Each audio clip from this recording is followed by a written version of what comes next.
lo juguemos, pensemos en jugar nomás, gente, en jugar. Dale. বিশ্বকাপের মাঠে যখন ফুটবলের উত্তেজনা তুঙ্গে, তখন আড়ালে চলছিল আরেক ভয়ঙ্কর লড়াই, নিরাপত্তা নিশ্চিত করার লড়াই। লিওনেল মেসি, ক্রিস্টিয়ানো রোনালদো সহ বিশ্ব ফুটবলের তারকারা ছিলেন সন্ত্রাসী হামলার হুমকির মুখে। এমনকি মেসিকে বোমা মেরে উড়িয়ে দেওয়ার হুমকিও দেওয়া হয়েছিল। যুক্তরাষ্ট্রের পুলিশি প্রতিবেদনে উঠে এসেছে ২০২৬ বিশ্বকাপকে ঘিরে একের পর এক ভয়াবহ নিরাপত্তা হুমকির তথ্য। বিশ্বকাপ চলাকালে এফবিআই ও আইপিসিসি বিভিন্ন হুমকি মোকাবেলায় কাজ করে। এর মধ্যে সবচেয়ে বেশি নজর কাড়ে আর্জেন্টাইন তারকা লিওনেল মেসিকে হত্যার হুমকির ঘটনা।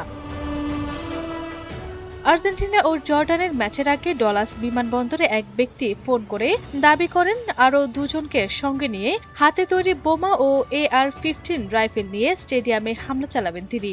একই সঙ্গে মেসিকে হত্যার হুমকিও দেওয়া হয়। তবে এখানেই শেষ নয়। আর্জেন্টিনা ও মিশরের শেষ ১৬ ম্যাচের আগেও মেসিকে লক্ষ্য করে আসে ভয়াবহ হুমকি। সামাজিক যোগাযোগ মাধ্যমে এক ব্যক্তি দাবি করেন শরীরে বাঁধা বোমা নিয়ে আটলান্টা স্টেডিয়ামে ঢুকে মেসিকে উড়িয়ে দিবেন তিনি। ম্যাচ চলাকালীন পুলিশকে আবার জানানো হয় গ্যালারির আবর্জনার বক্সে ৩টি বোমা রাখা হয়েছে। সঙ্গে সঙ্গে শুরু হয় তল্লাশি। বোমা শনাক্তকারী কুকুর দিয়ে স্টেডিয়ামের বিভিন্ন জায়গায় ব্যাপক অভিযান চালানো হয়। শেষ পর্যন্ত ওই হুমকি ভুয়া বলে প্রমাণিত হয়। শুধু মেসি নন, নিরাপত্তার ঝুঁকিতে ছিলেন পর্তুগিজ মহাতারকা ক্রিস্টিয়ানো রোনালদো। পুলিশের প্রতিবেদনে বলা হয়েছে, রোনালদোর থাকার ব্যবস্থা সম্পর্কে বিস্তারিত তথ্য জানতে চাওয়া সন্দেহভাজন ব্যক্তির উপস্থিতির কথা ফিফা এফবিআইকে জানায়। এর দুদিন পর হিউস্টন পর্তুগাল দলের হোটেল থেকে ওই ব্যক্তিকে শনাক্ত করে গ্রেপ্তার করে পুলিশ। কানাডার টরন্টোও ঘটে আরেক ঘটনা। রোনালদোর সঙ্গে একই লিফটে ওঠার চেষ্টা করলে এক ব্যক্তিকে গ্রেপ্তার করা হয়। যদিও তার দাবি ছিল তিনি শুধু রোনালদোর সঙ্গে একটি সেলফি তুলতে চেয়েছিলেন। বিশ্বকাপের নিরাপত্তার ঝুঁকি শুধু খেলোয়াড়দের মধ্যে সীমাবদ্ধ ছিল না, হুমকির শিকার হয়েছেন রেফারিও। আর্জেন্টিনা মিশরের বিতর্কিত ম্যাচ পরিচালনার পর ফরাসি রেফারি ফ্রাঁসোয়া লেডেস্কিয়ের ব্যক্তিগত হোয়াটসঅ্যাপে পাঠানো হয় ৬,০০০-এরও বেশি বিদ্বেষপূর্ণ বার্তা।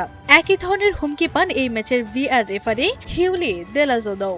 পরিস্থিতি এতটাই গুরুতর হয়ে ওঠে যে ফ্রান্সে তাদের বাড়ি ও পরিবারের সদস্যদের নিরাপত্তাও বাড়াতে হয়। টুর্নামেন্ট জুড়ে আলোচনা ও বিতর্কের কেন্দ্রে ছিলেন কিলিয়ান এমবাপ্পেও। ফ্রান্সের কাছে হারের পর প্যারাগুয়ের সমর্থকরা এমবাপ্পের কুশপুত্তলিকা পরান এবং তাকে লক্ষ্য করে বর্ণবাদী স্লোগান দেন। এছাড়া ইংল্যান্ড দলের মিডিয়া সেন্টার ভাঙার চেষ্টার পাশাপাশি ড্রোন হামলা ঠেকাতে ৩ স্তরের নিরাপত্তা বলয় ও অ্যান্টি স্পাইকার স্কিন বসাতে বাধ্য হয়েছিল আইন শৃঙ্খলা রক্ষাকারী বাহিনী। অর্থাৎ ২০২৬ বিশ্বকাপ শুধু মাঠের লড়াইয়ের গল্প নয়, ফুটবলের সবচেয়ে বড় এই আসরকে ঘিরে নিরাপত্তার আড়ালেও চলছে কঠিন এক যুদ্ধ।